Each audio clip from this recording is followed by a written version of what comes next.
समन्ता चक्रवालेषु अत्रा गच्छन्तु देवता सद्धम्मं मुनिराजस्य शृण्वन्तु सग्गमोक्खदं धम्मश्रवणकालो अयं बदन्ता धम्मश्रवणकालो अयं बदन्ता धम्मश्रवणकालो अयं बदन्ता नमो तस् भगवतो अरहतो सम्मा सम्बुद्धस्स नमो तस् भगवतो अरहतो सम्मा सम्बुद्धस्स नमो तस् भगवतो अरहतो सम्मा सम्बुद्धस्स बाहु सच्चंच सिप्पंच विनयोच सुशिक्षितो सुभाषिता च या वाचा एतं मंगलमुत्तमं तीति। කාරුණික ශ්‍රද්ධාකාමී පින්වතුනි, ඉල්පුර පසළොස්වක පොහොය දවසේ මේ සවස් යාමේ ශ්‍රී ලංකා වෙලාවෙන් ඒ වගේම අද මේ දායකත්වය දරන්නේ නැත්නම් මට මේ ආරාධනාව සිද්ධ කළේ මෝදනා විහාරස්ථානයේ ඉතාලියෙහි එහි වෙලාවෙන් නම් උදෑසන මේ ධර්මානුශාසනාව සිද්ධ කරන්නට අපි අපේක්ෂා කරන අවස්ථාවේ සහභාගී වී සිටින සදහැවතුනි, අපේ සහෝදර ස්වාමින් වහන්සේ නමක් වන මෝදනා විහාරාධිපති ඉතාලියෙහි වැඩ සිටින කල්යාණ මිත්‍ර ශාස්ත්‍රපති පණ්ඩිත අපේ සහෝදර මෙදේරිපිටිය විමලරතන ස්වාමිපාදයාණන් වහන්සේ අපිට ආරාධනා කර සිටියා මේ මාසය තුල උන්වහන්සේ සෑම ඉරිදා දවසකම මේ විදියට ධර්මානුශාසනාවන් ශ්‍රී ලාංකික පිරිස වෙනුවෙන් උන්වහන්සේගේ දායක කාරකාදීන් වෙනුවෙන් මාලාවක් විදියට විවිධ ස්වාමින් වහන්සේලා සම්බන්ධ කරගෙන දේශනා පවත්වනවා කියලා අපටත් ආරාධනා කර සිටියා එක් ධර්මානුශාසනාවක් සඳහා කෙසේ හෝ වේලාවක් ලබා දෙන්නට කියලා. ඉතින් අපි කුඩා කල ඉඳලම අපි එක විහාර පරම්පරාවේ එක ගුරු ස්වාමින් වහන්සේලාගේ ඒ සහසම්බන්ධකම නිසා, ඒ ශාසනික සම්බන්ධකම නිසා, ඒ වගේම අපිත් අවස්ථා කීපයකම මෝදනා විහාරස්ථානයට අවස්ථා දෙකක හෝ තුනක වැඩම කරලත් ධර්මදේශනා පවත්වල තිබෙන නිසා අපි බොහෝම කැමැත්තෙන් මේ පින්කම සිද්ධ කරලා දෙන්න ඒ ආරාධනාව බාරගත්තේ. ඉතින් අප මේ දිනවල වැඩ සිටින ජපානයේ ෆුජි විහාරස්ථානයේ අද කඨින පුණ්‍යෝත්සවය, කඨිනානිසංස ධර්මානුශාසනාවකුත් අපේ දායක පිරිසට ශ්‍රවණය කරන්නට අවස්ථාව ලැබුණා සවස් යාමේ. ලංකාවේ වෙලාවෙන් නම් උදේ වෙලාවේ. නමුත් මේ වෙලාවෙත් මේ දේශනාව අපි සිද්ධ කරලා දෙන්න කල්පනා කළා. රෝසි මහත්මිය, දයන්ත මහත්මයා, චාමර මහත්මයා, සම්පත් මහත්මයා, ප්‍රබෝධ මහත්මයා, පියල් මහත්මයා, සුගත් මහත්මයා, රෝහිණී මහත්මිය, නලින් මහත්මයා, දිලිනී මහත්මිය, ශ්‍රියාලතා මහත්මිය, අබේරත්න මහත්මයා කියන මේ පින්වත් පිරිස මේ පින්කම වෙනුවෙන් අප කැප වෙනවා බව, දායක වන බව අපේ විමලරතන ස්වාමීන් වහන්සේ අපට සිහි කැඳෙව්වා. ඉතින් උන්වහන්සේගේ ආදරණීය අම්මත් තාත්තත් දෙදෙනාම මිය පරලෝ ගොස් තිබෙන්නේ. ඒ ආදරණීය මව්පිය දෙපළටත් පින් දෙමින් ඉහත සඳහන් කරපු සියලුම දායක කාරකාදීන්ගේ නමින් මියගිය ඥාතීන්ට පින් අනුමෝදනා කරමින් ඔබත් එක්ක ඔය රටේ ජීවත් වෙන වගේම ලංකාවේ ජීවත් වෙන ඔබේ ආදරණීය ඥාතිහිත මිත්‍රාදීන්ටත් ආශිර්වාද කරමින් තමයි අද මේ දහම් දේශනාව මේ පුරපසළොස්වක පෝය දවසේ සිද්ධ කරන්නේ. පින්වතුනි, අපේ ධර්ම දේශනා මාලාවක් විදියට මහා මංගල සූත්‍රය ඇසුරු කරගෙන ධර්මානුශාසනාවන් ඒ සූත්‍ර දේශනාව නිම වෙනකන් අඛණ්ඩව සිද්ධ කරන බව සිහිපත් කරන්නට යෙදුණා. ඒ අනුව අද අලුත් ගාථා ධර්මයක ආරම්භයට අපි ගමන් කරනවා.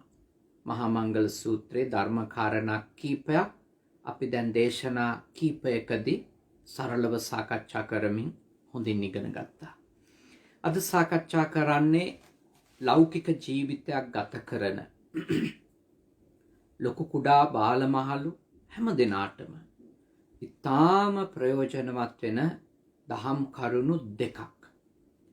බාහු සච්චංච සිප්පංච කියන දහම් කරුණු දෙක අද මම සාකච්ඡා කරනවා.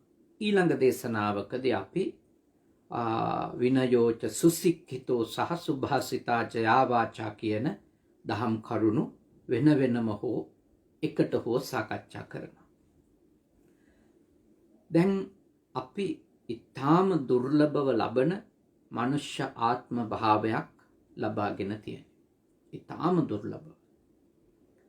බුදුරජාණන් වහන්සේ දේශනා කරපු විදියට නකසිකෝපම සූත්‍රයේදී මිය යන මිනිසුන්ගෙන්, දෙවියන්ගෙන්, බ්‍රහ්මයින්ගෙන්, තිරිසන් අපාය ඇතුළු සතර අපායික සත්වයින්ගෙන්, ඒ කියන්නේ මිය යන සත්වයින්ගෙන් නැවත සුගති භූමියක උප්පත්තිය ලබන පිරිස උන්වහන්සේ වදාළ සමානයි කියලා නියපිට තියෙන පස්වලට. දුගතියකම උපත ලබන පිරිස සමානයි කියලා තථාගතයන් වහන්සේ දේශනා කළා මහා පොළවේ තිබෙන පස්වලට. මොකද හේතුව?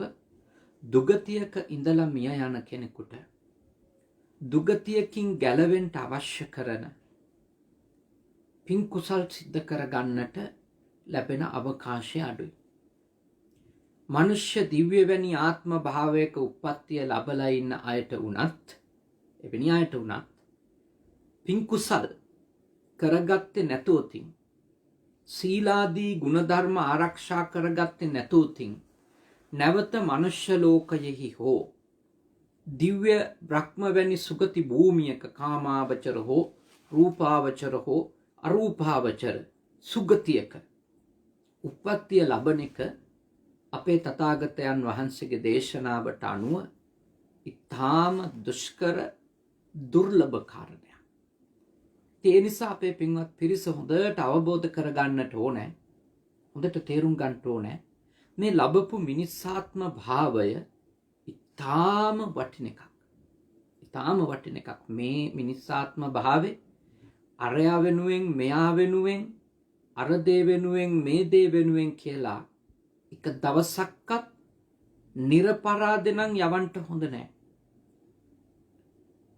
පුළුවන් තරම් ගිහි වුණත්, පැවිදි වුණත්, දුප්පත් කෙනෙක් වුණත්, පොහොසත් කෙනෙක් වුණත් මේ ලැබිච්ච මිනිස් ආත්මේ ගත වෙන හැම තප්පරයක්ම ප්‍රයෝජනවත් ලෙස මෙලොව ජීවිතයට විතරක් නෙමෙයි පරලොව ජීවිතයටත්, මෙලොව හෝ පරලොව ජීවිත දෙක යහපත් කර ගැනීම වෙනුවෙන් විතරක් නෙමෙයි මේ සංසාර ගමනින් නිදහස් වීම පිණිසත් මේ ලබාගත්තු මිනිස් ආත්ම භාවය පුළුවන් තරම් උපකාර කරගෙන ඒ උතුම් නිවන අරමුණු කරගෙනත් අපි අපේ පුහුණුව, අපේ ප්‍රතිපත්ති දියුණු කර ගැනීම සිද්ධ කළ යුතු වෙනවා. ඉතින් ඒ සඳහා වූ උතුම් ආධ්‍යාත්මික වැඩපිළිවෙලක් තමයි මහා මංගල සූත්‍රය තුල අපට භාග්‍යවතුන් වහන්සේ දේශනා කරන්නේ. ඒ ගාථා ධර්මයේ තුලදී මහා මංගල සූත්‍රයේ මම තෝරාගත්ත ගාථා ධර්මයේ තුලදී බාහු සච්චංච බහුශ්‍රුත වීම කියන එක භාග්‍යවතුන් වහන්සේ ඊටාම උතුම් සහ අපේ ජීවිත මෙලොව පරලොව දියුණු කරගන්නට නිවන අවබෝධ කරගන්නට උපකාරවත් වෙන ධර්මයක් ලෙස පෙන්වලා දීලා තියෙනවා. දැන් බලන්න පංචශේක බල ධර්ම ගැන අපි ඉගෙන ගන්නකොට බුදුරජාණන් වහන්සේෙහිදී ධර්ම පහක් පෙන්වනවා. එකක් තමයි ශ්‍රද්ධාව, අනිත් එක සීලය, අනිත් එක ශ්‍රුතය, අනිත් එක ඡාගය, ඊළඟ එක ප්‍රඥාව. දැන් මේ තුන්වෙනි කාරණාව මොකක්ද? ශ්‍රුතය, ශ්‍රවණය, අහුම්කම් දීම, දැනුවත් වීම, නුවණ උපදවා ගන්නට අවශ්‍ය කරන දැනුගත්කම, ධර්මයේ පිළිබඳව, නිවන් මාර්ග පිළිබඳව, මෙලොව අපරිහානීය පිළිබඳව, පරලොව අපරිහානීය පිළිබඳව දැනුවත් වීම. මේදී භාග්‍යවතුන් වහන්සේ අපට අවධාරණය කළා තියෙනවා. ශ්‍රුතය දියුණු කිරීම ඇතුළේ. ඊළඟට ගත්තහම ව්‍යග්ගපච්ච සූත්‍රේ ඔබගේ පරලොව හිතසුව පිණිස උපකාරවත් වෙන ධර්ම පැහැදිලි කරද්දී භාග්‍යවතුන් වහන්සේ අපේ ශ්‍රද්ධාව දියුණු කර ගැනීම සඳහා, සීලය දියුණු කර ගැනීම සඳහා ශ්‍රුතයෙහි අවශ්‍යතාවය අවධාරණය කළා තියෙනවා. මේ විදියට අනුග්‍රහිත ධර්ම පෙන්වා දෙද්දී, නිවනට අනුග්‍රහයක් වෙන, උපකාරයක් වෙන ධර්ම පෙන්වා දෙද්දී, දේශනා කරද්දී භාග්‍යවත් බුදුරජාණන් වහන්සේ අපට ශ්‍රුතය වැඩි දියුණු කරගන්නට, ශ්‍රවණය කිරීමේ කාර්යය දිනපතා සිද්ධ කරන්නට කියලා නිරන්තරයෙන් සිද්ධ කරලා අපගේ ශ්‍රුතමය ඥානය වැඩි දියුණු කර ගැනීමට පදනමක් සකසා ගන්නට කියලා භාග්‍යවතුන් වහන්සේ දේශනා කළා තියෙනවා. මොකද ධර්මයේ පිළිබඳව උතුම් නුවණක්, දැනුවත්කමක් ඇති කරගන්නේ නැතිව අපට එතනින් එහාට අවශ්‍ය කරන පුහුණුව තුළ වේගවත් වෙන්නට පදනමක් හදාගන්නට බෑ. ශ්‍රුතය දියුණු කරනකොට, නැත්නම් බහුශ්‍රුත වෙනකොට, අපේ දැනුවත්කම වැඩි වෙනකොට තව බොහෝ පැති අපේ සංවර්ධනය වීම ආරම්භ වෙනවා. දැනුවත්කම දියුණු වෙනකොට හිරියොත්ප්ප, ලැජ්ජ බය වැනි ධර්මතා ඇති වෙනවා. ඒ කිව්වේ නරක දේවල් කරන්න ලැජ්ජාව, නරක දේවල් කරන්න බය, අකුසලයට ලැජ්ජාව බය, ඒ වගේම කුසල් නොකර ඉන්න එක ගැන, යහපත් නොවී ඉන්න එක ගැන ලැජ්ජ බය දෙක ඇති වෙනවා. ඇයි මම යහපත් නොවී ඉන්නේ? ඇයි මට යහපත් වෙන්න බැරි?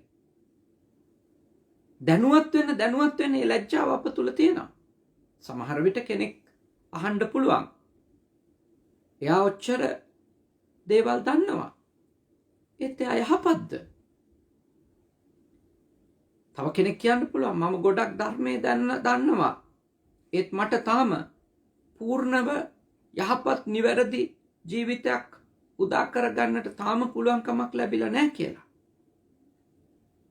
ඒක ඇත්ත. එහෙම විය හැකි. ගිහි වුණා, පැවිදි වුණා, එහෙම විය හැකි. නමුත් අඩුම ඔබ හොඳට ඔබේ හදවතින් අහන්න.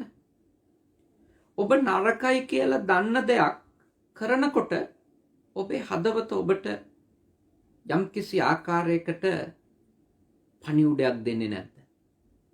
නරකයි කියලා දන්න දෙයක් කරනකොට යම් වරදකාරී හැඟීමක්, තමන් ගැන ලැජ්ජාවක්, තමන් කරන දේ ගැනම අභ්‍යන්තරික පිළිකුලක්,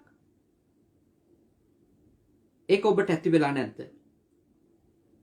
මං හිතනවා නරකයි කියලා හොඳටම අවබෝධ වෙච්ච දෙයක් තවම ඔබ ඒකෙන් වැළකීලා නැති වුණාට අභ්‍යන්තරිකව හරි ලැජ්ජාවක්, යම්කිසි ආකාරයකට පිළිකුලක් අනිවාර්යෙන්ම ඇති වෙලා ඇති.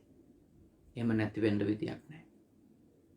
ඒ වගේම තමයි යහපත් කියලා දෙයක් හොඳටම දන්නකොට යහපතක් කුසලයක් මේක පිනක් මේක හොඳ වැඩක් කියලා හොඳටම දන්නකොට ඒ දන්න දේ නොකර ඉන්න එක ගැන සමහර විට තාම කරන්නේ නැහැ. හොඳයි කියලා දන්නවා. ඒත් ඒ හොඳ වුණාට ඒක කරන්නේ නැහැ. එහෙම නොකර ඉන්නකොට එක අවස්ථාවකවත් ඔබට ලැජ්ජ හිතෙලා නැද්ද? ඇයි මම මෙහෙම හැසිරෙන්නේ කියලා බය හිතිලා නැද්ද? මම මෙච්චර දැනගෙනත් මේ හොඳ වැඩේ කරන්නේ නැත්තේ ඇයි? මං හිතනවා එක සැරයක් හරි ඔබේ හිත ඔබෙන් ඒක අහලති. ඒ වෙලාවල් වල ඔබට යම්කිසි ආකාරයකට පසුතැවීමක් ඇවිල්ලා ඇති. හොඳටම හොඳයි කියලා දන්න දේත් යහපතය පිනය කුසලය කියලා දන්න දේත් නොකර ඉන්න වෙලාවල් වලදී කොච්චර ඇතුලෙන් වද දෙනවද අපිට? ඇතුලෙන් කොච්චර පීඩාවක් එනවද අපිට? නරකයි කියලා දන්න දේ දිගටම කරද්දී කොච්චර පීඩාවක් එනවද? අන්නේ ලැජ්ජාව, ඒ පීඩාව අපිට එන්නේ කොතනින්ද? අපි දන්න නිසා නරක දේ නරක බව, හොඳ දේ හොඳ බව, ඒ හොඳ දේ හොඳ බව, නරක දේ නරක බව, කුසලය කුසලය බව, අකුසලය අකුසලය බව, පින පින ලෙස, පව පව ලෙස අපට අවබෝධ වෙන්නේ කොතනින්ද? සත්පුරුෂයෝ ඇසුරු කරමින්, කල්යාණ මිත්‍රයෝ ඇසුරු කරමින් සද්ධර්මයේ ශ්‍රවණය කරනකොට, සද්ධර්මයේ බහුශ්‍රුත කෙනෙකු බවට පත් වෙනකොට, ඒකයි තථාගත දේශනාවේ ඔබට සද්ධර්මයේ බහුශ්‍රුත භාවය දියුණු කරගන්නට කියලා අවධාරණයක් කරන්නේ. කොච්චර ප්‍රබුද්ධ දේශකයෙක් වුණත් වෙන දේශකයෙකු දේශනාවක් පවත්වන වෙලාවට ඇහුම්කම් දෙන්නට ඕනි. ඇහුම්කම් දෙන්නට ඕනි. මොකද අපේ බුදුරජාණන් වහන්සේ, උන්වහන්සේගේ ශ්‍රාවකයන් වහන්සේලා ධර්මය දේශනා කරනකොට උන්වහන්සේ ශ්‍රවණය කළා. ඒ දේශනා සම්බන්ධව උන්වහන්සේට එකතු කරන්නට, නැවත පැහැදිලි කරන්නට යමක් තිබුණා නම් පැහැදිලි කරපු අවස්ථා ත්‍රිපිටකයේ තියෙනවා. පරිපූර්ණව දේශනාව සිද්ධ කළා නම් තමන්ගේ ශ්‍රාවකයන් වහන්සේ, උන්වහන්සේ ශ්‍රවණය කරනකොට මේ දේශනාව අංග සම්පූර්ණයි කියලා උන්වහන්සේට අවබෝධ වුණා නම් උන්වහන්සේ හරිම අසිරිමත් ඒ දේශකයින්ට දේශනාව අවසන් වෙනකොට දේශනා කරලා තියෙනවා, මම දේශනා කළත් ඔච්චරයි දේශනා කරන්න කියලා. ඔයිට එහා යමක් දේශනා කරන්නේ නැහැ කියලා. ඒ කියන්නේ අපේ බුදුරජාණන් වහන්සේ බණ අහලා තියෙනවා. ධර්ම ශ්‍රවණය කළා තියෙනවා. උන්වහන්සේම තමයි මේ දේශනාව පළමුවෙන්ම ලෝකයට ඉදිරිපත් කරන්නේ. උතුම් චතුරාර්ය සත්‍ය ගැන, පටිච්චසමුප්පාදය ගැන ඒ ඉදිරිපත් කරන්නේ උන්වහන්සේමයි පළමුවෙන්ම. උන්වහන්සේ නිසා තව ශ්‍රාවක පිරිසක් දේශකයන්න් වහන්සේලා ලෙස ඒ ධර්ම මාර්ගය පැහැදිලි කරන්නේ. හැබැයි සමහර ධර්ම කොටස් ශ්‍රාවකයන් වහන්සේලා දේශනා කරනකොට බුදුරජාණන් වහන්සේත් ශ්‍රවණය කළා තියෙනවා. ඒ කියන්නේ මොකද්ද? බුදු වුණත් ඇහුම්කම් දීම නවත්තන්න හොඳ නැහැ. බුදුවරු ඇහුම්කම් දීම නවත්තලා නැහැ. ශ්‍රවණය කිරීම නවත්තලා නැහැ. සංවාද කිරීම නවත්තලා නැහැ. බුදුවරු ශ්‍රවණය කළා තියෙනවා.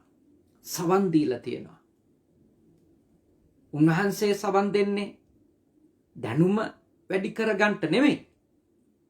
නමුත් උන්වහන්සේ අවබෝධ කරගත යුතු සියල්ල අවබෝධ කරගෙන තිබුණත් උන්වහන්සේ තම ශ්‍රාවකයන් වහන්සේලාට අපූර්ව ආදර්ශයක් දෙනවා. මොකක්ද? ශ්‍රවණය කරන්න කියලා. සවන් දෙන්න කියලා. සවන් දෙන්න දැනුම නැති කෙනාගේ දැනුම ඇති වෙනවා. දැනුම තියෙන කෙනාගේ දැනුම වැඩි දියුණු වෙනවා. අසුතං සුනාති කිව්වේ ඒකයි. නොසපු දේවල් අහන්ට ලැබෙනවා. නොසපු දේවල් අහන්ට ලැබෙනවා. අහපු දේවල් තව තවත් හොඳට තේරුම් බේරුම් කරගන්නට, අවබෝධ කරගන්නට ඔබට අපට අවස්ථාව හම්බ වෙනවා. ඒ නිසායි අපි ශ්‍රවණය කරන්න ඕන. අහුම්කම් දෙන්න ඕනේ. ඒ පොදු කාරණාව. දැන් දරුවන්ව පුහුණු කරන දෙමව්පියෝ දරුවන්ට ධර්මය අහන්ට සලස්සන්න ඕන.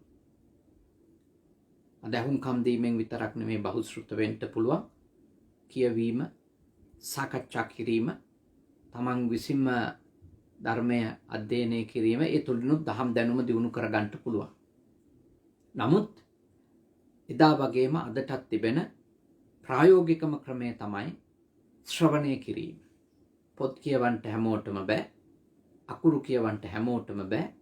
හැබැයි කන් ඇහෙන හැමෝටම අහන් ඉන්න පුළුවන්. ඉතින් අහන් ඉඳීම නිසා විශාල ප්‍රයෝජනයක් ඕන කෙනෙකුට ලබා ගන්න පුළුවන්කම තියෙනවා. ඒ නිසා දෙමව්පියෝ දරුවෝ හදද්දී යුතුයකම් දෙකක් ඉෂ්ට කරන්න කිව්වනේ දරුවන්ට. පාපා නිමාරේති, කල්යාණේ නිවේසේති. පවින් වළක්වන්නත් ඕන, යහපතේ යොදවන්නත් ඕන. පවින් වළක්වලා යහපතේ යොදවන්න හිතනවා නම් තමන්ගේ දුව දරුවෝ කළ යුතු ප්‍රධානම කාර්යයක් තමයි, ප්‍රමුඛම කාර්යයක් තමයි යහපතේ යෙදවීමට ඒගොල්ලොන්ගේ දැනුම දියුණු කරගන්න එක. දැන් දැනුම දියුණු කරන්නේ නැතුව, අවබෝධය ඇති කරන්න උදව් කරන්නේ නැතුව ළමයි පාපයෙන් වළක්වන්න පුළුවන් කෙටි කාලයකට දඬුවම් දීලා, බය කරලා, හිංසා කරලා, තර්ජනය කරලා. එහෙම දරුවෝ පව් වලින් බේර ගන්න පුළුවන් ටික කාලයකට.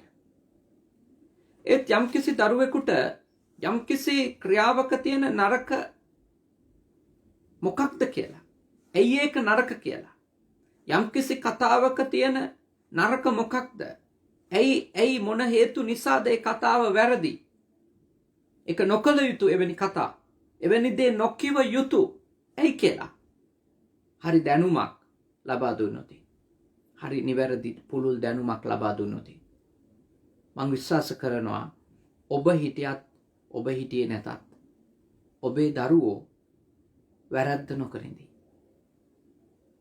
හරි දේ කරයි. කෙනෙකු කවුරු හිටියත් නැතත් වැරද්දෙන් වළකින්නෙත්, හරි දේ කරන්නෙත් කොයි වගේ පදනමක් ඇතුළේද? දැනුවත්කම ඇතුළේ. බහුශ්‍රුත භාවය ඇති වෙනකොට. එතකොට එයා යමකින් වළකින්නේ ඒක නොකළ යුතු නිසා. යමක් කරන්නේ ඒක කළ යුතු නිසා. කාටවත් බයට නෙමෙයි. කාටවත් බයට නෙමෙයි. ඒ හින්දා මම ඔබට යෝජනා කරනවා ඔබේ දරුවන්ට ධර්මයේ පිළිබඳව බහුශ්‍රුත භාවය ඇති කරන්න. ඒක හරිම ප්‍රයෝජනවත් වේ. මොකද හේතුව පින පව ගැන, හොඳ නරක ගැන, යුතු අයුතුකම් ගැන, කැප අකප දේ ගැන, ගෝචර අගෝචර දේ ගැන දරුවන්ට ඇති කරන දැනුවත් භාවය ඒගොල්ලොන්ගේ මුළු ජීවිතේටම උදව්වක් වෙනවා විතරක් නෙමෙයි. කවදා හරි දවසක ඒ දරුවෝ ඔබ සම්බන්ධව තීන්දුව తీරන ගන්නකොට, ඔබ සම්බන්ධව කටයුතු කාරණා සිද්ධ කරනකොට ඔවුන් යහපත් වෙනවද අයහපත් වෙනවද කියන එක තීරණය වෙන ප්‍රධාන කාරණයක් තමයි ඔවුන් මේ කියපු දේවල් ගැන තියෙන දැනුවත්කම. දැන් ළමයින්ට පුංචි කාලේ ඉඳලා පව මොකද්ද පින මොකද්ද කියලා දෙන්නේ නැතුව ළමයි කොහොමද දන්නේ අම්මට තාත්තට හිංසා කරන එක වැරද්දක්, සලකන එක හොඳ දෙයක් බලාගන්න එක කියලා කොහොමද දන්නේ? කියලා දෙන්නේ නැත්තම් පුංචි කාලේ ඉඳලා කියලා දෙන්න ඕන. ගුරුවරුන්ට සලකන එක, ගුරුවරුන්ට ගරු කරන එක, ඒක හොඳ දෙයක්. ගුරුවරුන්ට අවමන් කරන එක, හිංසා පීඩා කරන එක, කරදර කරන එක නරක දෙයක් කියලා දරුවන්ට දැනුම දෙන්න ඕන. එහෙම දෙන්නේ නැතුව කොහොමද ඒගොල්ලෝ ඒක දැනගන්නේ? ඒ නිසා මං ඔබට මෙත් සිතින් කරුණාවෙන් යෝජනා කරනවා ඔබ ඔබේ දරුවෝ අනාගතේ වඩා යහපත් දරුවෝ බවට පත් කරන්න ඕනි කියලා හිතනවා නම් ඒගොල්ලෝ ඇත්තටම වැඩිහිටියෙකුට ගරු කරන අම්මා තාත්තට ගරු කරන මේ සමාජ සම්මතයන්ට ගරු කරන වැදගත් පුරවැසියෝ කරන්න ඕන ලෝකේ කොයි රටේ ජීවත් වුණා ඔවුන්ට ධර්මය සම්බන්ධ අනිවාර්යයෙන්ම බහුශ්‍රතභාවයක් ඇති කරන්න ඕන. ඊළඟට ඔබ හිතනවා නම් ඔබේ දරුවන්ට ඔබ ලබා දීපු මේ මිනිස් ආත්මය දුර්ලභ එකක්. මේ මිනිස් ආත්ම භාවය තුලදී දරුවෝ ලෞකිකව සාර්ථක වුණාට මදි. එක ක්ලේශ ධර්මයන් කීපයක් හරි දුරු කරගෙන ඒගොල්ලෝ නිවන් මඟ සාධනය කරගන්නට පදනමක් මේ ලැබිච්ච මිනිස් ආත්මය යොදා ගන්නට ඕන කියලා ඔබ හිතනවා නම් ඔබට බුදුදහමට අනුව මම යෝජනා කරනවා ඔබ ඔබේ දරුවන්ට ඒ නිවන් මඟ ගැන පුළුවන් විදියට සරලව ටික ටික හරි ඔළුවට දාන්න. දේවල් වෙන්නේ ඔක්කොම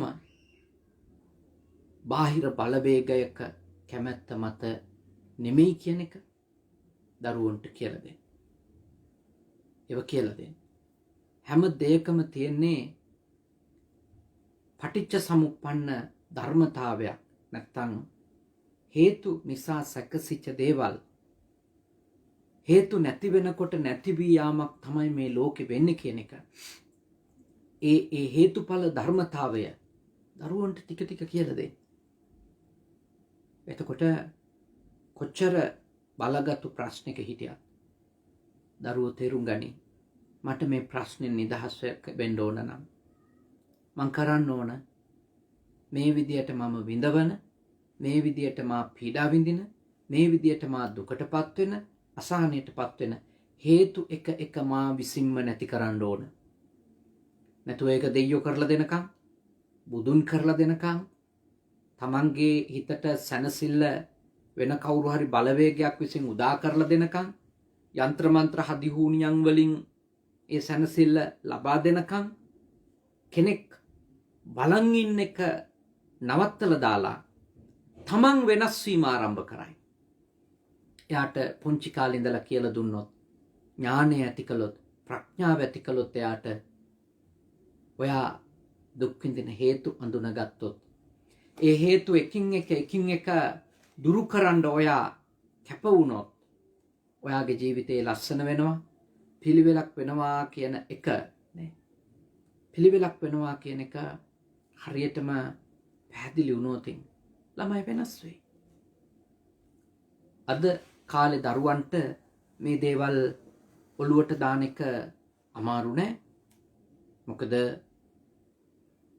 අනුවණයෝම නෙමෙයි. ගොඩාක් දේවල් ළමයින්ට තේරෙනවා. පොඩි දරුවන්ට ගොඩක් දේවල් තේරෙනවා. පොඩි කාලේ ඉඳලා ඒ දේවල් චුට්ට හරි කියලා දෙන්න කියලා තමයි මම ඔබට යෝජනා කරන්නේ. ඒවා සම්බන්ධ ඒ චතුරාර්ය සත්‍ය ධර්මය සම්බන්ධ පටිච්ච සමුප්පාද ධර්මයේ සම්බන්ධව දැනුම ඇති කරන්න.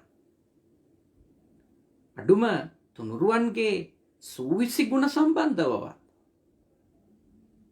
දැනුවත්කම ඇති කළා. දරුවෙකු හරි අවබෝධයෙන් බුදුන් සරණ ගියපු ධර්මයේ සරණ ගියපු සංඝයා සරණ ගියපු කෙනෙකු බවට පත් කරන්න. නියම බෞද්ධයෙක් බවට කෙනෙකු පත් කරන්නට ඕන නම් අනිවාර්යෙන්ම ඔබ කළ යුතු වන්නේ කුමක්ද? ඔබ කළ යුතු දේ තමයි නියම බෞද්ධයෙකු බවට ඔබේ දරුවෝ පත් කරන්න නම් ඔවුන්ට ධර්මය කියලා දෙන්න ඕන. ඔවුන් ධර්මයේ තුලින් බහුශ්‍රත භාවය දියුණු කරවන්න ඕනේ. එතකොට ඔවුන්ගේ ජීවිත හැඩ ගැස්සෙනවා. මතක තියාගන්න. අද සමාජයේ අපේ වගේ ලංකාවේ ශ්‍රී ලාංකීය සමාජයේ ඒ හරියට ධර්ම මාර්ගයක් ඉගෙන නොගන්න නිසා සමහර අයවලු ඒවා ඉගෙන ගත්තත් ඒවා තමන්ගේ ප්‍රතිපත්ති බවට පත් කරගත්ත පිරිස අල්ප නිසා අපේ සමාජයේ පරිහානිය වැඩි වෙලා තියෙනවා. පිරිහීම අධික වෙලා තියෙනවා. ඒ හින්දායි මම ඔබට යෝජනා කරන්නේ ධර්මය හරියට ඇතුළට ගියොත් කෙනෙකුගේ අපිට ගලව ගන්න දෙයක් නැහැ කවුරුත්. තමන්ගේ ගැලවීම තියෙන්නේ තමන් අතේ කියන එක හරියටම දරුවෙකුගේ ඔළුවට දැම්මොත් පුංචි කාලේ ඉඳලා ඒගොල්ලෝ ලෞකික ජීවිතේ සාර්ථක වෙයි. ආධ්‍යාත්මික ජීවිතේ සාර්ථක වෙයි. ඔය ගොඩාක් අයට වැරදිලා තියෙන්නේ අපි විසින් ඔවුන්ගේ ඔළුවට ඇතුල් කරමින් තියෙන්නේ එක එක කාලේ ගැලවීම තියෙන එක එක අය මත සහ දේවල් මත කියලා. තමන් මත තමන්ගේ මනස මත නෙමෙයි කියලා. ඒක තමයි එතන ප්‍රශ්නේ. මොකද අපි හරියටම බුදුදහමට අනුව අපි කෙනෙකුට කියලා දෙන්න ඕන. ඔයාගේ සාර්ථකත්වය අසාර්ථකත්වය ඔයා මතයි. ඔයා තමයි හේතු හදාගන්නේ. ඔයා තමයි දේවල් සකසගන්නේ. ඔයා වපුරන දේවල් වලට තමයි පැලවෙන්නේ කියලා. ළමයෙකුට පොඩියට කියලා දෙන්න පුළුවන් කර්මඵල විපාකේ. දවසක දරුවෝ ටිකක් එක්ක මෑට ටිකක් නැත්තම් මුං ඇට ටිකක් මිරිස් ඇට ටිකක් අරන් ගිහිල්ලා විවිධ වලවල් වලට දාලා ඉඳන්න පුළුවන්. අපිට ඒගොල්ලන්ට කියලා දෙන්න පුළුවන් මේක ඉඳුවේ මිරිස් ඇට, මේක ඉඳුවේ මෑ ඇට, මේක ඉඳුවේ මුං ඇට. ඊළඟට ටික දවසක් යනකොට ඒවයින් චූටි චූටි පැල හට ගන්නවා. එතකොට අපිට යාළුට පෙන්නලා කියන්න පුළුවන් මෑ ඇට ඉඳපු නිසා ඔන්න මෑ පැලයක් ආවා. මිරිසට ඉඳපු නිසා ඇවිල්ලා තියෙන මිරිස් පැලයක්. මුං ඇට ඉඳපු නිසා ඇවිල්ලා තියෙන මුං ඇට හැදෙන පැලයක්, මුං පැලයක්. ඒගොල්ලන්ට අහන්න පුළුවන් ප්‍රශ්න. බලන්න මෑට ඉඳුවම මිරිස් පැල වෙලාද? මිරිස් ඉඳපු තැන මෑ වැලක් පැල වෙලාද? නෑ ඉඳපු තැන මුං ඇට ඇවිල්ලාද? නෑ. ළමයින්ට කියලා දෙන්න පුළුවන් අපිට. එහෙනම් ඔයාට තේරුම් ගන්න තියෙන්නේ සුළු දෙයයි. මොකද්ද? ඔයා කරන දේ විපාකේ නැත්තම් ඒකේ ප්‍රතිඵලය ඔයාට එනවා. ඔයා මේ වර්ගේ ඉඳුවොත් මේ පැලයක්, මේ වර්ගේ ඉඳුවොත් මේ පැලයක්. දැන් ළමයින්ට ධර්මය කියලා දෙන්න අමාරු නෑ එතකොට. එතකොට ළමයි තුලම ස්වයං විනයක් එයාලා තුලම අවබෝධයකින් හටගන්නේ නැද්ද? අනිවාර්යෙන් හට ගන්නවා. අපිට ගොඩක් දේවල් කරන්න නැහැ. අපිට තියෙන්නේ හරියට පාර පෙන්නන එක විතරයි. ඒ හින්දා ළමයි බහුශ්‍රත කරන්න. ධර්මයේ සම්බන්ධව, ජීවිතයේ සම්බන්ධව, ලෝකයේ සම්බන්ධව දරුවෝ බහුශ්‍රත කරන්න. මොකද ඒක හරිම වැදගත්. ඊළඟට මම ඉල්ලීමක් විදියට කරනවා. දරුවන්ගේ බහුශ්‍රත භාවය දියුණු කිරීම කරනකොට ලෞකික ජීවිතයකුත් ඒ ළමයින්ට තියෙනවනේ. එතකොට ලෞකික විෂයන් සම්බන්ධවත් පරිපූර්ණ දැනුමක් තියෙන කෙනෙකු බවට පත් කරන්න. යම් විෂයක ප්‍රබුද්ධ කෙනෙක් බවට පත් කරන්න. අර එහෙම මෙහෙන් අතගාපු කිසි දෙයක් හරියට දන්නේ නැති, හැම එකකම චූටි දෙයක් දැනගෙන ලොකුවට කතා කරන්න දඟලන ළමයෙක් නෙමෙයි හදන්න ඕන.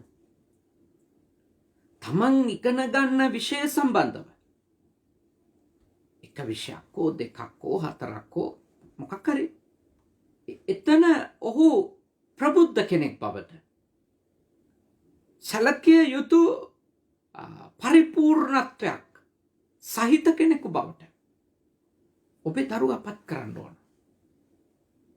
මොකද එවැනි බහුශ්‍රත මිනිස්සුන්ගෙන් තමයි මේ ලෝකය වෙනස් වෙන්නේ. නැත්තම් බිහි වෙමින් තියෙනවා අපිට පේනවා එක පරම්පරාවක්. දන්න දෙයක්ුත් නැහැ, නොදන්න දෙයක්ුත් නැහැ. හැමදේම චුට්ට අතපත ගාලක් තියෙනවා. හැබැයි ඒ කිසි එකක පැයක් කතා කරන්න තරම් ප්‍රාමාණික දැනුමකුත් නැහැ. එහෙම මිනිසුත් එක්ක ඔවුන්ගේ ජීවිතය යහපත් කරන්නේ කොහොමද? ඊළඟට ඒ වගේ අයගෙන් ලෝකෙට ඵලදායී බවක් ඇති කරගන්නේ කොහොමද? ඒ හින්දා ඔබ ඔබේ දරුවන්ට ඇත්තටම ආදරේ නම් ඒ දරුවෝ ඒ ලෞකික විෂයන්හි, ගණිත විද්‍යාවන්හි, භාෂා ශාස්ත්‍රයන්හි, සමාජ ඉතිහාස වැනි විෂයන්හි දැනුවත් අය කරන්න. ඒක අනිවාර්යයි. එතන තමයි ඔවුන්ගේ සාර්ථකත්වයේ පදනම. තව ටිකක් උසස් අධ්‍යාපනයට යනකොට යම් ශාස්ත්‍රයක එක අංශයක කලා, වාණිජ්‍ය, විද්‍යා, තාක්ෂණ, ගණිත ඔය වගේ එක අංශයක විෂය පද්ධතියේ දැනුවත් කෙනෙක් කරන්න, පූර්ණ දැනුවත් කෙනෙක්. ඊට පස්සේ යාට විශ්වවිද්‍යාල අධ්‍යාපනයේදී ප්‍රථම ද්විතීය උපාධි ලබා ගන්නකොට, පශ්චාත් උපාධි ලබා ගන්නකොට එයාට යම්කිසි විෂයක පරිපූර්ණ මිනිසෙක් බවට පත් වෙන්න පුළුවන්කම ලැබෙනවා. එතකොට තමයි එයාගෙන් ලෝකෙට එයාටයි දෙන්නටම වැඩක් වෙන්නේ. ඒ හින්දා ඔබේ දරුවන්ට ඒ බහුශ්‍රත වීමේ නැත්නම් දැනුවත් වීමේ වටිනාකම හැමතිස්සෙම කියලා දෙන්න. ඉස්සර අපේ වැඩිහිටියෝ, අපේ ගුරුවරු, අත්තම්මල සියලා මන්තර වගේ කිව්වනේ දැනුම බලය වේ. දැනුම බලය වේ. ඒව නිකම් මේ අර ගමේ කියන්නේ කට කහනවට කියපුවා නෙමෙයි. දැනුවත්කම තියනකොට ඒක යාගේ ජීවිතේ අනිවාර්යයෙන්ම බලයක් බවට පත් වෙනවා. මොකද කුසලතා, ඒ කියන්නේ සික්පංච කිව්වේ කුසලතානේ. කුසලතා පරිපූර්ණ මිනිස්සෙක් නිර්මාණය වෙන්නේ යම්කිසි විෂයක තියෙන දැනුවත්කම වැඩි වෙනකොට. ඒ කියන්නේ යම්කිසි කෙනෙකුට තියෙනවා නම් යමක් කියලා දීමේ කුසලතාවයක්, හැකියාවක්. ඒකේ අදහස මොකද්ද? එයා ඒක දන්නවා කියන එක. එයා ඒක තේරුම් අරන් ඉන්නවා. යමෙකුට යමක් ඉතාම ලස්සනට ලිවීමේ හැකියාවක් තියෙනවා කියන එකේ අර්ථය මොකද්ද? එයා ලියන්න යන දේ ගැන එයා දැනුවත් කියන එක. දැනුවත් නැති දේවල් කිසිම පුළුල් අවබෝධයකින් තොරව, ගවේෂණයකින් තොරව දේවල් කතා කරන අය වර්තමාන සමාජයේ ඔබ දැකලා ඇතිනේ නේ. ඒගොල්ලෝ ඉංග්‍රීසියෙන් කතා කළත්, සිංහලෙන් කතා කළත් අපිට පේනවා මේ දන්න දෙයක් ගැන නම් නෙමෙයි කතා කරන්න කියලා. නොදන්න දෙයක් ගැනමයි කියලා. අඩුම ප්‍රමාණවත් පොතකින් පතකින්වත් දැනුමක් ලබාගෙන නැහැ. තමන්ගේ ජීවිතේ පුහුණු කරලා ලැබපු ප්‍රත්‍යක්ෂ අවබෝධ නෙමෙයි. අඩුම පොතපතෙන්වත් ප්‍රමාණවත් ඥානයක් ලබාගෙන නැහැ කියන එක සමහර අය අදහස් පළ කරනකොට පේනවා. සමහර අය ඉන්නවා උපාධි නැහැ. විභාග රැසක් සමත් වෙලා නැහැ. හැබැයි හොඳට පොතපත කියවලා, හොඳ ගුරුවරු ඇසුරු කරලා, හොඳ ප්‍රඥයින්ගේ දේවල් වලට අහුම්කම් දීලා ලබාගෙන තියෙන දැනුමෙන් චූටි දේවල් කතා කරන්නේ කොච්චර හරවත්ද? විනාඩි 10ක් කතා කර හිටියන් අපේ ජීවිතේ පිරෙන කතාවන් කියන අය නැද්ද? අපි ඇතුලෙන් මහා අවදිවීමකට ගෙනියන තරම් ප්‍රබුද්ධ දේවල් කියන අය කොච්චර ගැමියෝ අතරින් අපිට හමු වෙනවද? නාගරික සමාජය උන කොච්චර එහෙම අය අපිට හමු වෙලා තියෙනවද අපේ ජීවිතේ? ඒ හින්දා ඔබේ දරුවෝ ප්‍රබුද්ධ දරුවෝ බවට පත් කරා. හොඳ පොතපත කියවන්න සලස්සන්න. ඔය ෆෝන් ඔබ හිටියටම ඇත්ත වශයෙන්ම මේ ළමයින්ගේ ජීවිත ගොඩ දැම්ම වෙන්නේ නැහැ. ළමයෙකුට උපන් දිනයකට හරි රටේම තියෙන ප්ලාස්ටික් ගොඩවල් ටිකක් ගෙනල්ලා දෙනවා වෙනුවට මම යෝජනා කරනවා ලස්සන පොතක් ගෙනත් දෙන්න. පොතක් ගෙනත් දෙන්න. කියවන්න සලස්සන්න. මං කියන්නේ ළමයින්ට තාක්ෂණික ඥානය ඕනේ නැහැ කියලා. අනිවාර්යෙන්ම අන්තර්ජාල පරිහරණය, කම්පියුටර් එකෙන් වැඩ කිරීම ඒවා ළමයි ඉගෙන ගන්න ඕනේ. ඒවයි පෞස්ෘත වෙන්න ඕනේ. එතකොට තමයි ඒවයි ස්කිල්ස් තියෙන, කුසලතා තියෙන, ශිල්පීය ඥානයක් තියෙන ඊළඟ සුදුසු හොඳ පරම්පරාවක් හැදෙන්නේ අපිට. හැබැයි අපේ දරුවෝ හොඳට සාහිත්‍ය කියවන්න ඕන. කලාව ගැන, ගීතය, කවිය. ඒ කියන්නේ කොයි රටක වුණත් කොච්චර වටින ගීත නිර්මාණ තියෙද? කොච්චර වටින කලා නිර්මාණ තියෙද? කොච්චර වටින පොත්පත් ලෝකේ දිහි වෙනවද? ඒ දේවල් කියවන්න, ඒ දේවල් හදාරන්න, පරිශීලනය කරන්න දරුවෝ පොළඹවන්න ඕනේ. එතකොට ඒ දරුවෝ ඔළුව විතරක් නෙමෙයි හදවතත් හොඳට හැදිච්ච මිනිස්සු වෙයි. හොඳ පොතක් කියවපු මිනිස්සුන්ගේ තෙතමනයක් තියෙනවා. තෙතමනයක් තියෙනවා. හොඳට ඒ ධර්ම කොටස් වගේම කලාව, සාහිත්‍ය, ගීතය, චිත්‍ර, සෞන්දර්ය මේ දේවල් එක කටයුතු කරනකොට කියන්නේ මේගොල්ලෝ නපුරු වැඩ කරන්නේ නෙමෙයි. නපුරු වැඩ කරත් ඒගොල්ලුන්ගේ ඇතුලේ තෙතමනයන් තියෙනවා. එහෙම තමයි මේ පොතක් කියවන මිනිස්සුන්ගේ තියෙන ගුණය. යම්කිසි ආකාරයක ඥානයක් දියුණු කරන මිනිස්සුන්ගේ එහෙම ගුණයක් තියෙනවා. ඒක ඔබේ දරුවන්ට ඇති කරන්න. අනිත් එක කවුවක් හරි කෙනෙකු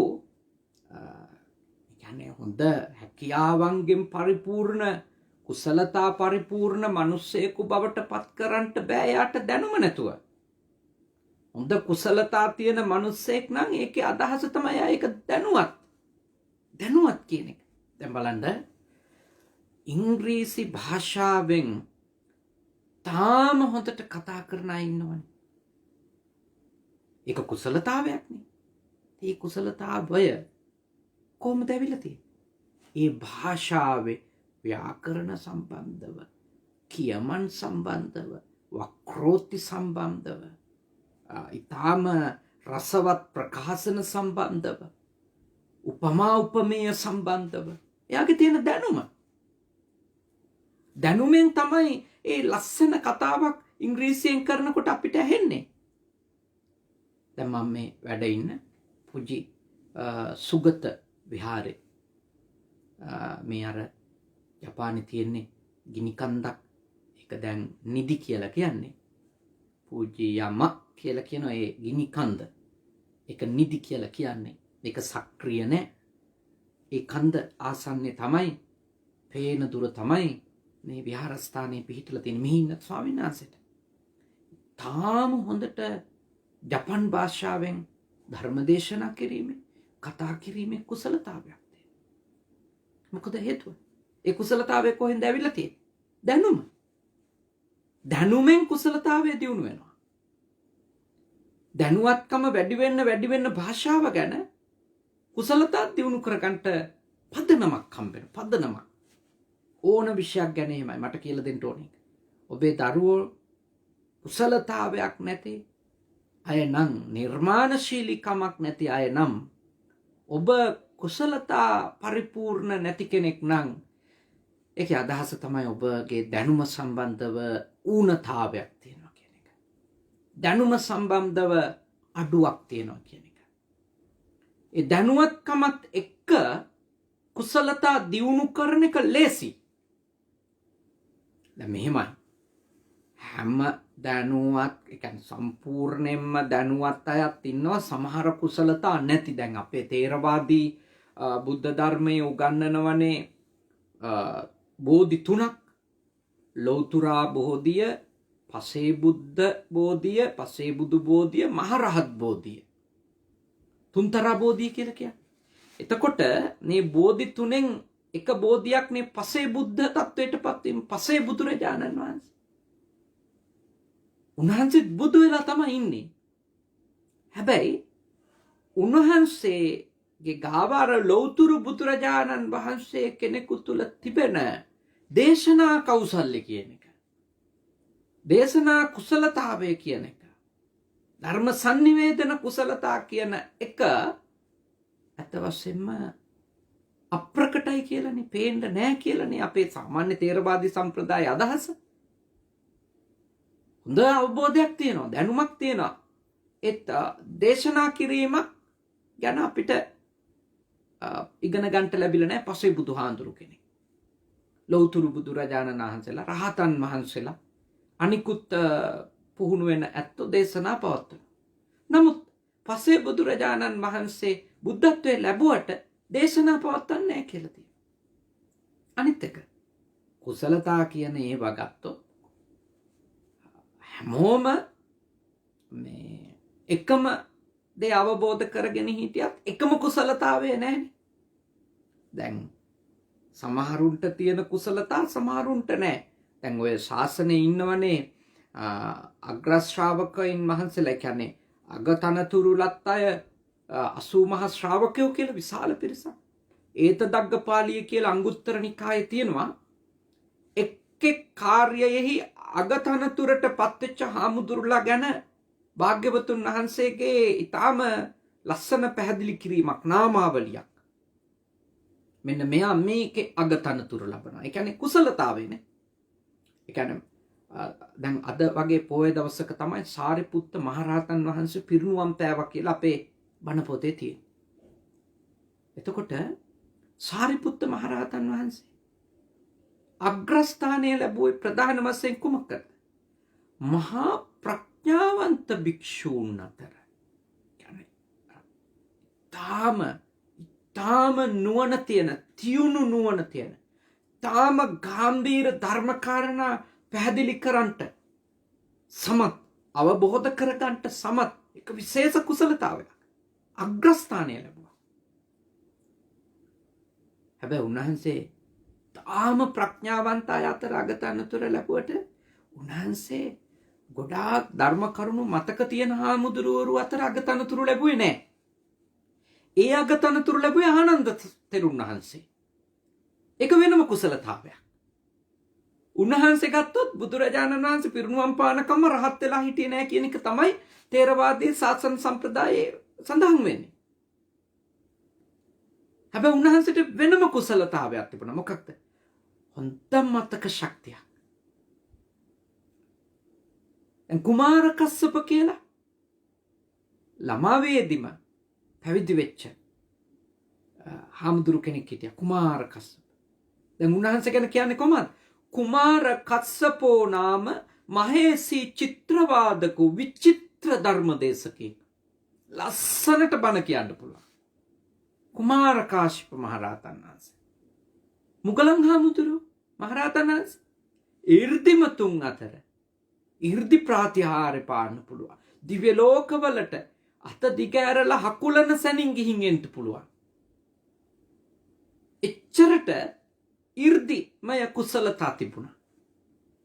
එතකොට සිප්පංච කියන්නේ කුසලතා. දැන් ගෘහස්ත ජීවිත ගත කරනවා නම් අපේ පැරණි වැඩිහිටියෝ කිව්වේ පොතේ පතේ දැනුම විතරක් මදි, දෑතේ තෙපය කර්මාන්තෙකුත් පුළුවන් වෙන්න ඕන. කොස්සක් ඉදලක් අල්ලන්න පුළුවන් වෙන්න ඕන. අපේ ලොකු හාමුදුරුවෝ කිව්වේ මහාන වෙලා හිටියා කියලා හරියන්නේ. පිරිවෙන් වල ඉගෙන ගන්නව නම් හැන්දක් කට්ටියක් අල්ලන හැටි, කොස්සක් ඉදලක් අල්ලන හැටි, වැසිකිළිය කැසිකිළිය හොද ගන්න හැටි, අතුපතු ගා ගන්න හැටි, උයා පිහා ගන්න හැටි, සිවුරු පිරිකර ටික හොද ගන්න හැටි, කාමරේ පිරිසිදු කර ගන්න හැටි, බුදුරජාණන් වහන්සේට වත් පිළිවෙත් කරන හැටි ඉගෙන ගන්න. බෝධි පූජාව ටිකක් තියෙන හැටි, පිරිත දේශනා කරන හැටි, බණක් දේශනා කරන හැටි, සෙත් පිරිත් ටික කියන හැටි කුසලතා ඇති කරගන්න. චූටි කාලේ අපිට කොච්චර ඕවා කරවන්න ගාලා පැනලා දොස් කියලා දඬුවම් දීලා අපේ ලොකු හාමුදුරුවෝ පුහුණු කරපු දේවල් නෙමෙයි. කුසලතා. ඒ දැනුම දෙමින් කුසලතා දියුණු කරන නැත්තම් ඵලදායී භික්ෂුවක් වෙන්නේ නැහැ කියලා. ඉතින් ඇත්තනේ මම ධර්මය දැනගෙන ඒක අවබෝධ කරගෙන කෙලෙස් නැති කරගත්තොත් මගේ ජීවිතේට උපරිම ඵලදායී. එතකොට මම මාර්ගඵලලාභියෙක් විදියට ඉන්නකොට ඔයත්තන්ගේ දාන ගෙදරකට ආවොත් ඉතින් ඒක ඒ මාර්ගඵලලාභී හාමුදුරු කෙනෙකුට දම්පැන් දුන්නම සාමාන්‍ය හාමුදුරු කෙනෙකුට පුද්ගලිකව දෙන දානයකට වඩා ඉහළ ආනිසංසත් හම්බ වෙනවා. ඒක ඇත්තනේ. පුද්ගලික දාන 14 එහෙම සඳහනක් තියෙනවනේ. හැබැයි යම්කිසි ස්වාමීන් වහන්සේ කෙනෙකුට ඒ උතුම් චතුරාර්ය සත්‍ය අවබෝධ කරගත්තා වගේම තව පිරිසකට ඒ අවබෝධ කිරීමේ හැකියාව තියෙනවා නම්, එවැනි දේශනා කෞශල්‍යයක් තියෙනවා නම්, අන්න ඒ ස්වාමීන් වහන්සේ වඩා ඵලදායි ස්වාමීන් වහන්සේ කෙනෙක් වෙනවනේ. ඒ වගේ හාමුදුරුවරු ගැන අපේ ශාසනයේ පැරණි සම්ප්‍රදාය කිව්වේ ශාසනයට පිරිමැහෙන හාමුදුරු කෙනෙක්. පන්සලකට එයා ඉන්න එක පිරිමැහෙනවා. එයා ඉන්න එක ප්‍රයෝජනයි. දැන් අද ලෝකේ මතක තියාගන්න, අලුත් පරම්පරාවේ ළමයින්ගේ රැකියා ගොඩක් අනතුරට යමින් තියෙනවා. අනතුරට යද්දිත් මෝඩකම්ම කරමින් ඉන්නවා. ඒ මොකද හේතුව? ඒගොල්ලෝ තමන්ගේ විෂය ගැන දැනුම දියුණු කරගන්න, අලුතින් ඉගෙන ගන්න තියෙන දේ ඉගෙන ගන්න කැමති නැහැ. ඒක ඊළඟට ක්‍රියාවට නංවලා ඒකේ කුසලතා පෙන්වන්න ඒගොල්ලෝ මැදිහත් වෙන්නේ නැහැ. හැබැයි ඒගොල්ලෝගේ අයිතිවාසිකම් ගැන හිත ඉන්නවනේ. ඒගොල්ලන්ට බෑන්නද, දෝස් කිව්වද, වැඩ පැවරුවද, විවේචනය කරාද, ඕවා ගැන හිත ඉන්න ගොඩක් අය ඉන්නවා. මං අලුත් පරම්පරාවේ ළමයින්ට යෝජනා කරනවා. පුතාලා දූලා අපේ තරුණ දරුවෝ බුද්ධිමත් වෙන්න. දැන් අපේ ලොකුකම් වලට ලෝකේ තැනක් නැති වෙමින් යනවා. ලොකුකම් වලට, අපේ පෞල් පරම්පරාවලට ඒ ලෝකේ තැන ඉවරයි දැන්. එහෙම තැන් තිබුණා. අම්මා නිසා, තාත්තා නිසා, ගුරුවරු නිසා, පරපුර නිසා, පෙළපත නිසා, එහෙම ජීවිතයට අවස්ථා ලැබිච්ච, එහෙම සුරක්ෂිතකමක් ලැබිච්ච ලෝකෙකුත් තිබුණා. දැන් මේ ලෝකෙ ඉවරයි. දැන් අපේ ළමයි තේරුම් ගන්න ඕන, ඉදිරියට මේ ලෝකේ පවතින්න පුළුවන් කාටද? දැනුම තියෙන, කුසලතා තියෙන අයට. දැනුම කුසලතා නැති අයගේ උඩඟුකම් වලට, ලොකුකම් වලට, මහන්තත්කම් වලට අනාගතේ තැනක් නැති වෙනවා. අනාගත ලෝකය හොයන්නේ කවුද? කුසලතා තියෙන මිනිස්සු. දැන් බලන්න, මම දැනුම හොයන කෙනෙක් නිසා විවිධ තොරතුරු කියවද්දි, සාකච්ඡා කරද්දි විවිධ අයවලුන් සමග දැනගන්න ලැබුණා. මේ කොරෝනා වසංගත කාලේනේ හැම තැනම කියන්නේ මොනවද? හැම තැනම කියන එක තමයි ආර්ථිකයේ ගඩන් වැටිලා ඉවරයි, ගෙවලුත් ඉවරයි, රටවලුත් ඉවරයි. ඒ අතරේ කුසලතා ඇති කරගත්තු මිනිස්සු කීප දෙනෙක් තමන්ගේ ආදායම බිලියන ට්‍රිලියන ගණන් වලින් උඩට ගෙනහිල්ලා තියෙනවා. උඩට ගෙනහින් තියෙනවා. ඒගොල්ලොන්ගේ දැනුමත්, ඒගොල්ලොන්ගේ කුසලතාවයත් පාවිච්චි කරගෙන මේ වසංගත කාලේ ඔක්කොම නැත්තට නැති වෙලා යද්දිත් තමන්ගේ ස්ථාවර භාවය පවත්වා ගන්න සහ සමහරුන්ගේ ඉහළ ආදායම් ලබන්න ඒගොල්ලොන්ගේ කුසලතාව වලින් ඒගොල්ලෝ උඩට ඇවිල්ලා තියෙනවා. එහෙනම් අපිට දියුණු වෙන්න ඕන. මිනිස්සෙක් විදියට, ගෘහස්ත ජීවිත ගෙවන කෙනෙක් විදියට සාර්ථක වෙන්න ඕන නම් දැනුම විතරක් මදි. කුසලතා දියුණු කරගන්න. භාෂා කුසලතා දියුණු කරගන්න. ඊළඟට වෙනත් තාක්ෂණික ඥානය ලබා ගනිමින් එහි කුසලතා පරිපූර්ණ කෙනෙක් වෙන්න. එහෙම නැත්නම් ඉතින් ඔය අනිත් අයට ඊර්ෂ්‍යා කර ඉන්න පුළුවන්. මට නෑ අරයලට තියනවා කියලා. ඉතින් හූල්ලලා සාර්ථක වෙන්න පුළුවන් නම් ලංකාවේ ගොඩාක් මිනිස්සු සාර්ථක වෙලා. ඊර්ෂ්‍යාව කියන්නේ අසාර්ථකත්වයට වැක්සීන් එකක් නම්, ඊර්ෂ්‍යාව කියන්නේ මේ අසාර්ථකත්වයට ගැලපෙන, සාර්ථක වෙන්න තියෙන හොඳම එන්නතක් නම් අපි තරම් උඩට යන වෙන જાතියක් නෑ. මොකද හේතුව ගේ ඇතුළේ මේ කෙනෙකාට ඊර්ෂ්‍යා කරගන්නවා. දන්න කියන මිනිස්සුන්ට ඊර්ෂ්‍යා කරනවා. જાතියක් විදියට අනෙක් જાතීන්ට ඊර්ෂ්‍යා කරගන්නවා. ආගම් ඊර්ෂ්‍යා කරගන්නවා. මෙහෙමනේ තියෙන්නේ. ඉතින් ඊර්ෂ්‍යාව කියන්නේ සාර්ථකත්වයට පදනම නම් මං හිතන්නේ අපි තරම් සාර්ථක වෙන જાතියක් ලෝකෙ නැති වෙයි. මම යෝජනා කරනවා, කරුණා කරලා දැනුම දියුණු කරගන්න. බෞද්ධ වෙන්න. කුසලතා සිපංච හැකියාවම් දියුණු කරගන්න. අන්න එතකොට අපිට සාර්ථක જાතියක් වෙන්න පුළුවන්. සාර්ථක සමාජයක් වෙන්න පුළුවන්.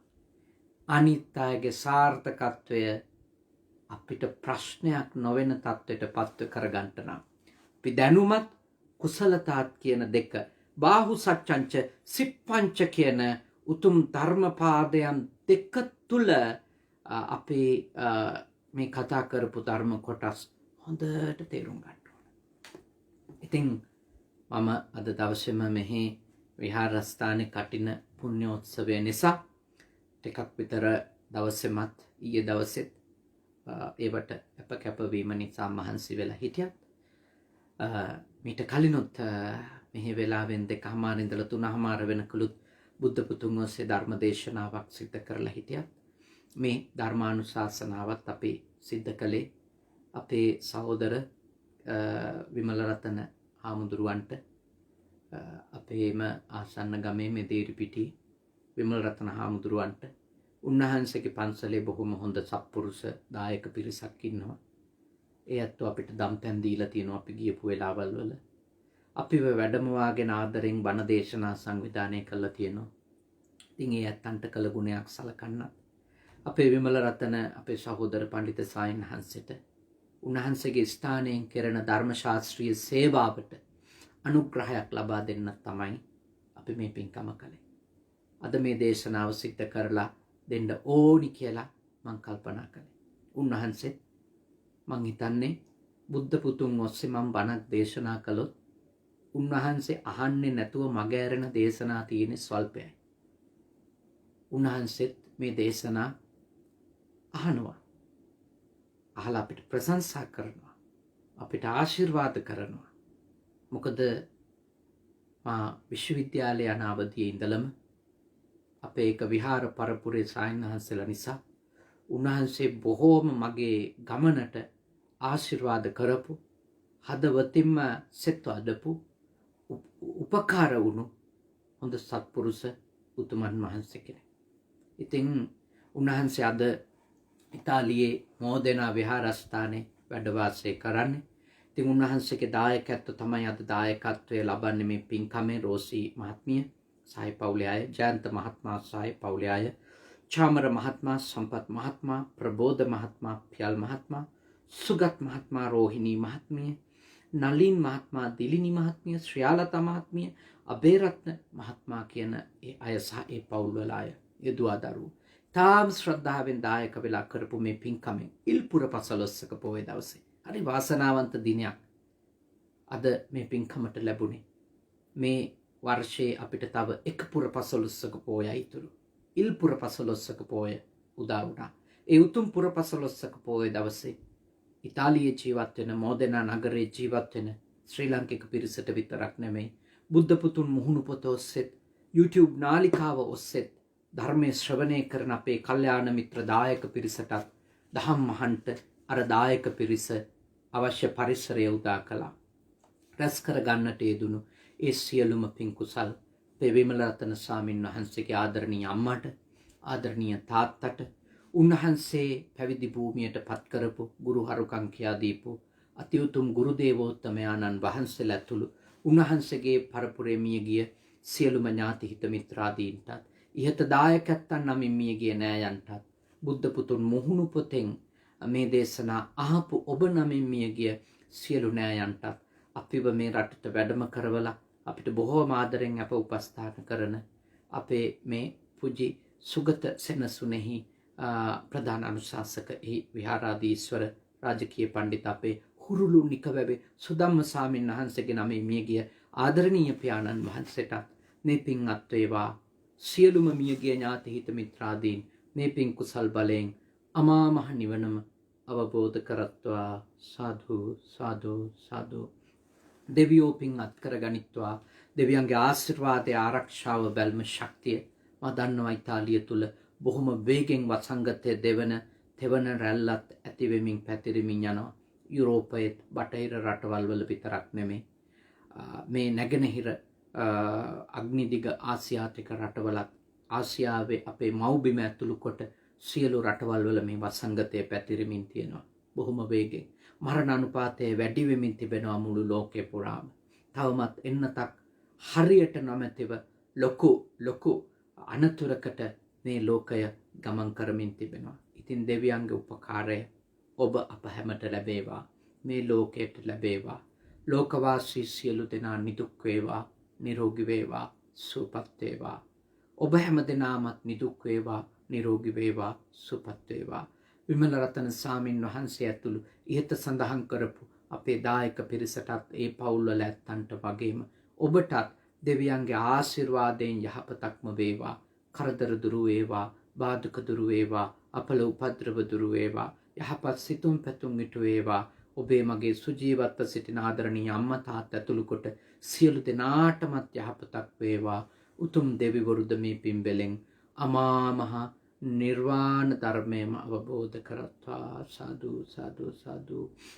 අවසාන වශයෙන් ඔබ අප සෑම දෙනාටමත් දෙවි දේවතාවුන්ටත් මියගිය සියලුම නෑයන්ටත් උපදින හැම ආත්මිකමත් මේ භවය පුරාමත් සත්පුරුෂයෝ මුණ ගැහේවා, කල්යාණ මිත්‍රයෝ මුණ ගැහේවා, සද්ධර්මයේම ඇසේවා, ධර්මානුධර්ම ප්‍රතිපත්ති පූර්ණේ කරගෙන ඉක්මන් භවයකදී උතුම් නිවනින් සැනසීම උදා කරගන්නට මේ පින් කුසල් පාරමිතා ධර්ම වේවා.